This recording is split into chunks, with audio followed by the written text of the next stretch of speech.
அகிலத்தில் சிறந்தவர் யார்?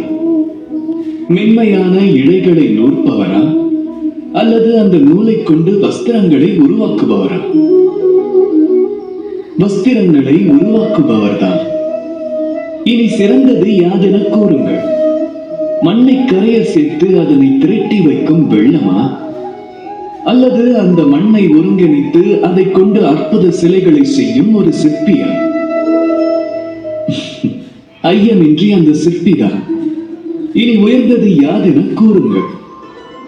தேவாசுரர்களுக்கு இடையிலான அமிர்தத்திற்கான போராட்டத்தால் விளைந்த ஆழகால நஞ்சா, அல்லது அந்த நஞ்சினை அகிலத்தின் நன்மைக்காக சூட்சும வடிவில் தமது கண்டத்தில் தாங்கிய மகாதேவரா? ஐயமின்றி மகாதேவரே சிறந்தவர்.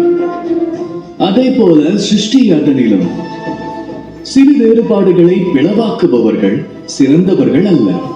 ஏனெனில் சிறிய சிறிய கருத்து வேறுபாடுகளை போராட்டமாக மாற்றுவது மிகவும் எளிமை. எனினும் என்றுமே சிறந்தவர் யாரெனில், நிகழ்வது ஒரு பெரும் யுத்தமாயினும் சமாதானத்தை ஏற்படுத்தி சமத்துவத்தை உண்டாக்குபவர். ராதா ராதா.